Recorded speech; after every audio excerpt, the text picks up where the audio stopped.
뭐요? 이제 자연스럽게 얘기하세요. 피디님이 지금 자연스럽게 얘기하라는데 시험지를 준비해놓고 자연스럽게 얘기하라는 게 저희 채널 같은 경우에는 제일 많이 보는 사람들이 학생들이에요. 생활과 윤리나 윤리와 사상 이런 걸로 철학에 대한 관심을 얻고 물어보는데, 근데 사실 저는 이제 생활과 윤리 풀어본 지도 10년이 지났고 그렇죠. 잘 몰라요. 그리고 제 전공은 현대 대륙 철학의 종교 철학의 해석학적인 분야에 국한돼 있으니까 생활과 윤리에서 말하는 어떤 그런 거는 저랑 사실은 고도님인데 줄을 반복할수록 혀가 길어지시는 것 같은데요. 안전하게 해야 돼요. 안전하게. 생활과 윤리 풀어보신 적 있으세요? 저는 이제 고등학교 때 생활과 윤리, 그 다음에 윤리와 사상? 제가 선택 과목이 아니었어요. 저는 그때 당시에 학력고사죠. 학력고사.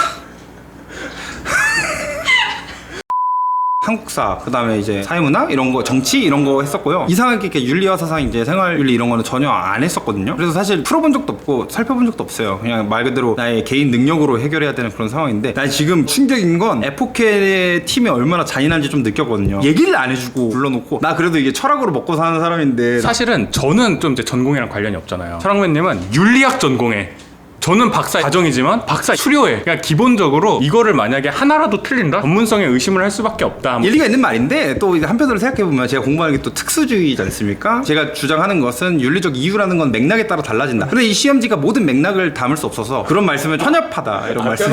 제가 편협하다 이런. 그러면은 이제 애초에 철학에 관심 있는 사람들 생윤 윤사가 국룰이거든요. 그러고 이제 철학과 가는데 어떻게 하다가 사회문화 정치하시고 철학과로 가시게 됐나요? 철학에 관심을 가졌던 건 한 17살 이쯤이었던 것 같아요. 근데 수능 때 선택 과목을 안 했을 뿐이지 철학에는 원래 관심을 갖고 있었어요.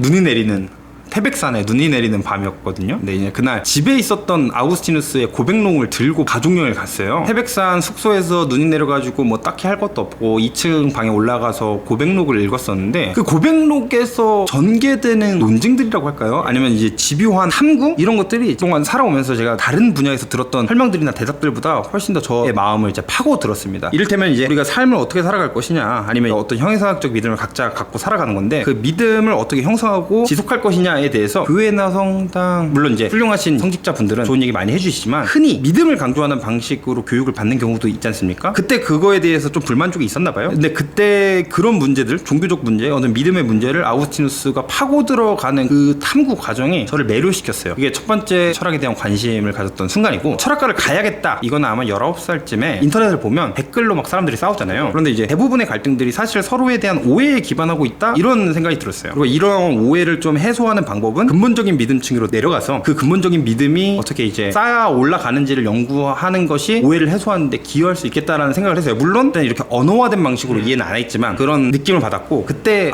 그럼 근본적인 믿음을 공부하는 곳은 어딘가? 역시 철학이다 라고 해서 이제 철학과를 가게 됐죠. 저는 이제 철학맨님 얘기 듣고 생각나는 게, 고등학생 때 철학에 관심을 가지면은 사실은 이런 인식론적인 문제 때문에 관심을 가진다고 생각하지는 않았어요. 네. 왜냐하면은 철학에 관심을 가지는 대부분의 학생들은 실존주의.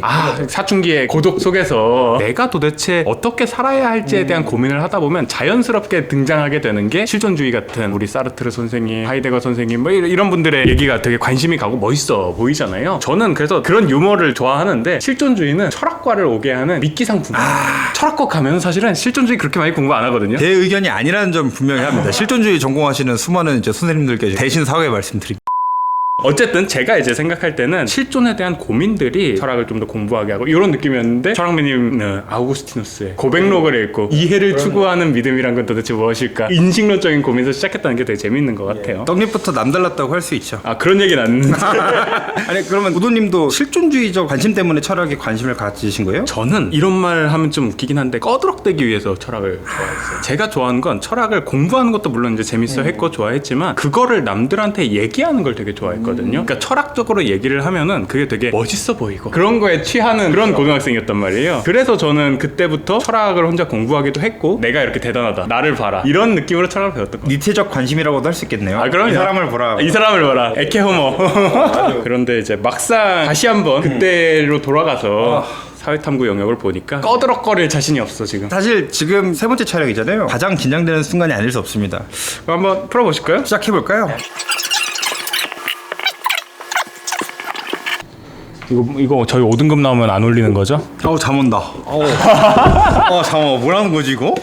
코리안 하이스쿨 스튜던트 참 대단하다.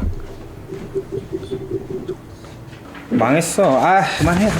서로 시험지를 바꿔주세요. 아 망했어요. 부끄럽네요. 그러면은 채점하기 전에 좀 어떤 게 어려웠는지 좀 얘기하고 갈까요? 저는 이제 14번 이런 거 잘. 아, 저도 14번. 와, 이거 진짜 어렵던데? 저는 17번이 어려웠거든요. 저랑 번호가 달라요, 17번.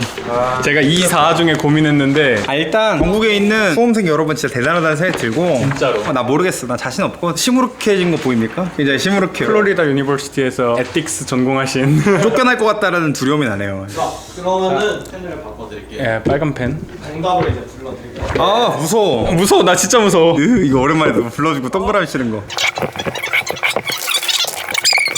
몇 점? 42점 나왔습니다. 저는 37점. 1등급 47점, 예. 2등급 44점, 아, 나 3등급이야. 3등급 36점, 3등급이야, 우리? 36? 그래 3등급. 3등급.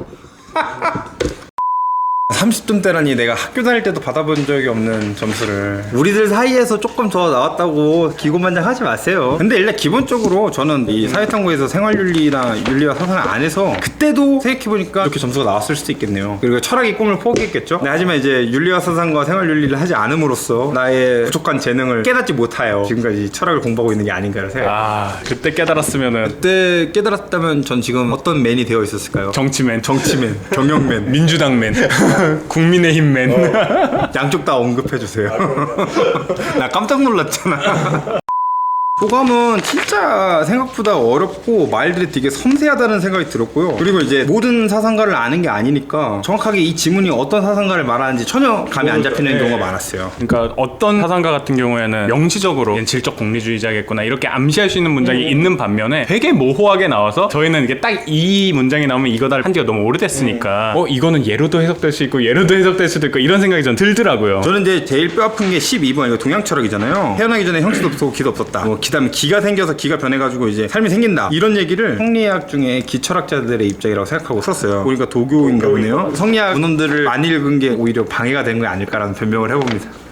저는 계속 고민했던 게 17번이었거든요. 17번이 자연 상태의 자유를 내려놓고 소유 보존을 위해, 그러니까 이제 홉스, 로크, 루소 있으면은 자연 상태 강조했던 거는 루소라고 저도 이제 고등학교 때 배웠던 그 정도만 기억이 나고 자세한 내용이 하나도 기억이 안 나는 거예요. 그래서 저는 이 텍스트만 가지고 읽어야 됐는데 2번이랑 4번이랑 계속 고민을 했어요. 자연 상태에서 개인은 타인에 대해 권력을 행사할 수 없다와 인민만이 권력자의 신탁 위반을 심판하고 파면하는 주체이다를 고민을 했는데 저는 기본적으로 이 사람이 로크가 아닐까라고 생각하고 풀었거든요. 그래서 4번을 골라요. 로크라고 생각한다면 권력자의 신탁 위반을 심판하고 그를 파면하는 주체는 이제, 그러니까 홉스가 뭐 군주한테 모든 걸 다 양도한다고 얘기를 하고 그거를 비판하는 느낌으로 이제 로크가 이야기를 하니까 그렇지 않았을까라는 생각으로 4번을 했었습니다. 저는 이제 둘 다 꼬름했는데 자연 상태에서 개인은 타인에 대해 권력을 행사할 수 없다는 표현이 사실은 마음은 안 들었어요. 왜냐하면은 어떠한 권력이 분명히 가능할 것 같았는데 그것보다는 4번이 더 아니라고 생각을 했던 게 뭐냐면은 예를 들어 인민이 주체가 된다고 했을 때도 좀 달라지는 측면이 있어요. 그러니까 예를 들어서 누구에 따라서는 자연법이 주체야 뭐 이런 식으로 주장할 수도 있겠다는 생각이 들었거든요. 자연법을 막 강조를 한다든지 법이 주체가 된다든지 어떤 개별 인민이 아니라 권위체가 주체가 된다든지 이런 식으로 얘기를 할 수도 있지 않을까라고 생각을 해서 그냥 이번 했는데 틀렸네요. 19번은 답이 뭐였죠? 19번은 5번입니다. 5번이요? 원조의 결과를 고려하여 원조 대상을 결정해야 한다. 아, 내가 여기서 결과를 너무 효용적인 의미에서의 결과만 유틸리티로만.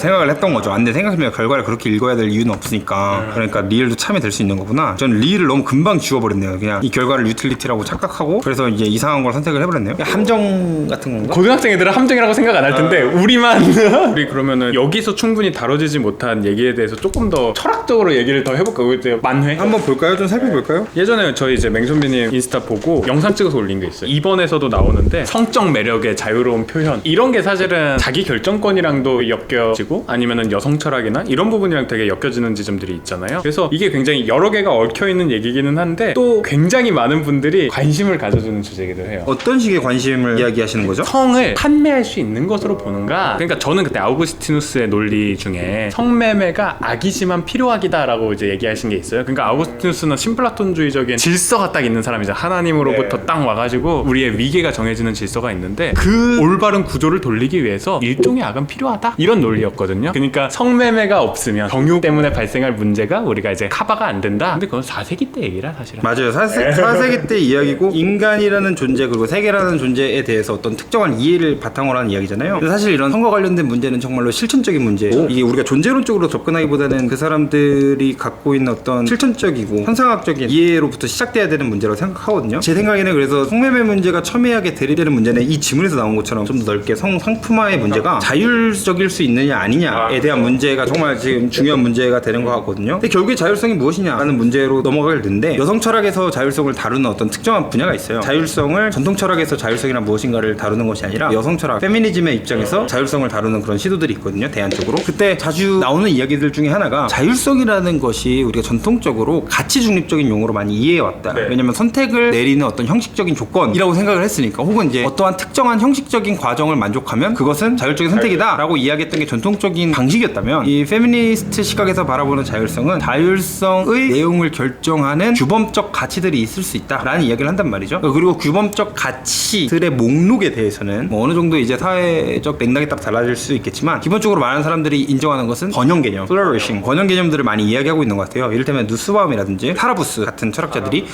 그런 이야기들을 좀 하고 있습니다. 이제 그렇다고 해서 그런 관점이 성상품화 문제를 한꺼번에 다룰 수는 없겠지만 사회 맥락으로 들어가서 봐야겠죠. 특히나 이 가부장제적 사회 구조 하에서 성상품화가 여성의 번영을 체계적으로 훼손시키는 방식으로 작동한다면 그것은 이제 자율적인 선택이 아닐 수 있다라고 이야기할 수 있겠죠. 하지만 이제 반대로 좀 더 전통적인 자율적 개념에서 생각해본다면 만약에 성상품화가 강제에 의해서 이루어진 게 아니라면 여기서 말하는 강제는 좀 더 이제 명시적 의미에서 강제로 이루어진 것이 아니라면 뭐 자율적인 것으로 봐야 되지 않느냐라고 얘기를 할 것 같습니다. 그래서 이것도 굉장히 단순화된 이야기예요. 여러 가지 이제 오해가 될 수 있는 이야기를 한 건데 어쨌든 그렇습니다. 저도 이제 얘기를 들으면서 생각난 거는 이런 이제 문제에서 다룰 때는 우리가 당장 판단을 내려야 되고 당장 이제 문제에서 1번, 2번 답을 내려야 되다 보니까 이 한 문장에 담긴 어떤 함축들이 여기서 뻗어나갈 수 있는 문제가 도대체 개인의 자율적 선택은 무엇인가, 자율주의를 어떻게 정의할 것인가에 대해서 딱 나온다는 점에서 사실은 이런 비하하는 건 아니지만 충분히 철학자들의 작업을 담아내지 못한다는 아쉬움은 있는 것 같아요. 그래서 이 문제를 내신 분들이 좀 별로다? 내신 분들이 별로는 아닌데 그분들이 이런 문제를 내게 된 구조는 별로다. 구조가 문제다. 저는 그래도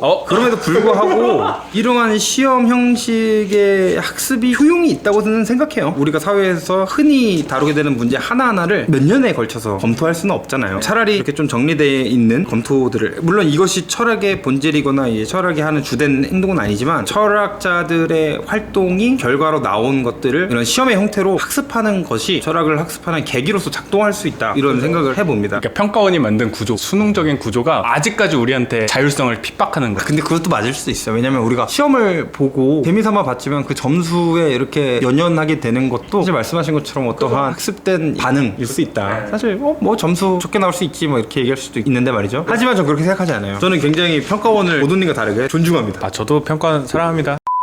제 전공이랑 관련됐던 게 엘리아드 문제가 하나 나왔던 것 같고. 엘리아드요? 엘리아드가 누구죠? 13번에 13번? 아마도 엘리아드일 거예요. 틀리면 쪽팔릴 텐데 현상학 이후에 되게 실천적인 현상학을 하시는 분들이 나왔어요. 그 중에 하나가 종교 현상학인데 종교라는 것을 어떻게 볼 것인가, 종교의 본질은 뭐지, 이렇게 묻는 어떤 형이상학적인 물음이 아니라 인간은 대체 종교라는 것을 어떻게 체현하고 있는가에 초점을 맞추는 종교 담론들이 있었는데 대표적인 것이 아마 엘리아드였다고 저는 배웠어요. 그러니까 이 사람들이 하는 것은 성스럽다는 감각에 대해서 주목을 한 거예요. 그러니까 옛날 같으면 종교에서 기도하고 이런 것들이 이건 왜 이런 것이 일어났는가에 대해서 신학자들은 신학자들의 나름의 답을, 뭐 사회학자들은 사회학자 나름의 답을 냈을 텐데 사회학자들은 너무 이걸 외부적인 관점에서 공동체의 질서나 안전이나 이런 것을 위해 종교가 만들어졌다, 이러면은 사실 종교의 일부분만 포착하는 거 동의합니다. 그리고 또 신학자들의 관점은 종교가 왜 있느냐, 계시를 받아서, 이러면 내부적인 이야기가 되잖아요. 근데 종교 현상학은 그런 것들의 양쪽을 선택한다기보다는 인간이 공통적으로 느끼는 이 성스러움이라는 건 뭐지? 모든 문화에 내재해 있는 성스러움이라는 건 도대체 뭘까에 대한 탐구를 내렸다고 생각을 하거든요. 그러니까 이 문장에서도 나오지만 대표적인 이 사람의 논제가 그거잖아요. 호모 렐리기우스, 종교적인 인간. 인간은 원래 종교적이다. 종교적인 의미를 발견해내는 것이 계몽주의가 만들어낸 그 도식 내에서 비합리적이라든지 이렇게 볼 것이 아니라 그건 굉장히 자연스러운 것이고 그것이 원래 인간다운 것이 아니냐, 이런 얘기를 했다는 점에서 되게 의미 있다고 생각하거든요. 이러한 얘기들이 교육 과정에 있는 건 좋은 것 같아요. 종교가 없는 학생들 학생들 같은 경우에는 종교에 대해 일부분들, 정치 뉴스에서 나오는 종교, 내 옆에서 걔 귀찮게 전도하는 사람의 종교, 이런 식으로만 종교를 접하지만 어떻게 보면 특정 종교, 기독교나 불교가 아니더라도 나도 어떤 종교적인 측면을 띠고 있다는 것을, 그런 걸 깨닫게 한다는 측면에서 필요하지 않을까? 맞아요. 이런 어떤 필요한 것 같기도 해요. 왜냐면 믿음의 동기를 편의적으로 이해하는 경우가 종종 있잖아요. 그렇죠. 이를테면 뭐 의존할 대상이 필요해서 그렇다. 근데 사실 종교를 믿는다라는 그런 말씀하신 대로 뭐 현상학적 태도들은 사실 그것보다 훨씬 복잡할 수 있는 것 같거든요. 그런 복잡함을 탐구하는 시도들 흥미로운 것 같습니다. 좋습니다.